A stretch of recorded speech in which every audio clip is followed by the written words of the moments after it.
waxay ka cabanayaan nabadgelyo la'aan waxayna ku dhawaaqayaan nafta Soomaalidu qiimay leedahay nafta dadka South Americaanku qiimay leedahay mudaharaadkan oo lagu taageerayay shaqaalaha warshada hilibka digaaga ee Pilgrim's Pride ee dhacda magaalada Cold Spring ee gobolka Minnesota ayaa waxay sheegeen shaqaaluhu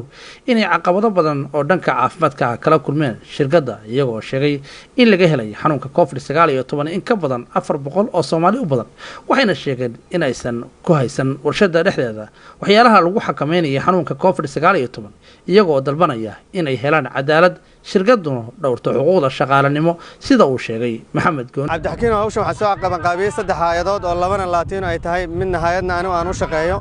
oo Greater Minnesota Worker Center la soo qaban qaabis xanuunka warshada ka dilaacay dad ilaa 200 Soomaali ah iyo Latino ah laga helay xanuunka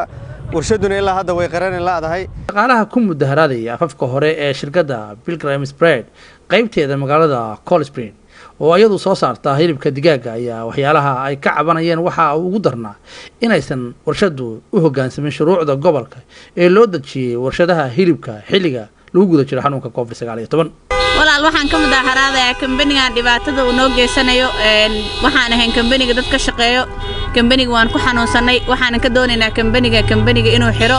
oo 2 weeks kambaniga la dhaqo dad xanuunsan kambaniga gudihiisa way ku jiraan in dadkaas la soo baaro caafimaadkooda la soo xaqiijiyo mudaharaadkan ayaa waxa ka horeeyay kulan ballaaran oo qaar ka mid ah waxgaradka gobolka Minnesota iyo hay'adaha u dooda xuquuqda shaqaalaha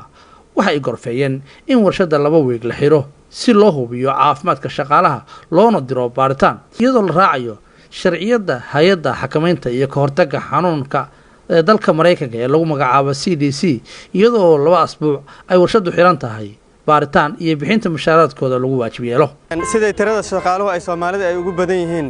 iyo haddana xanuunka iyo dhibaatada Soomaalida ugu badan tahay waliba hadda xaadirkana joogna dadaan garanayno oo warshada ka shaqeynaya xanuun ku shaqeynaya jira oo lagu qasbay inay ku shaqeeyaan xanuunkaas ayagoo xanuunsan Isaaq Iftiin Dhaqane oo kamid ah shaqaalaha xanuunka uu haleelay ayaa sheegay in 4 cisho isagoo xanuunsan uu shaqada sii waday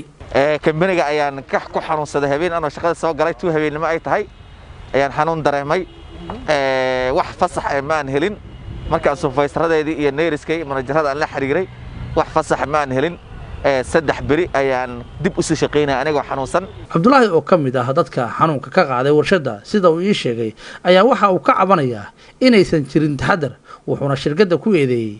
in mararka qaarkood ay ka garab shaqeynayaan dad xanuunka qaba dhibaato badan anaga haysto dhibaatada waxa kamid ah dadkii oo xanuunka qabo lagu qarnaya lagu soo garab istaajinaya keep them safe Muhiidiin Isaaq oo kamid ah dadka laga helay xanuunkan ayaa waxaan weydiiyay waxa uu ku cadeynayo in warshadan xanuunka ka qaaday ka cadeynaya qofkii ugu horeeyay oo qoyskayga laga helayaan ah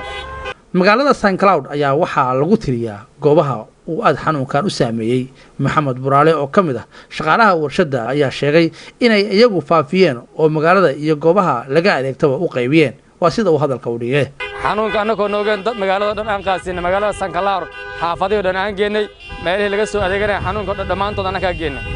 dhanka shirkadda oo ay noo surtoobeen inaan cid kala hadlo ayaan waxaan weydiiyay Maxamed Gooni bal inay wax fariina ka heleen wuxuu ku jawaabay maanta markii ay ahayd kowda duhurnimo iyo fariin soo gaartay la leeyahay waxay u baahan yihiin inay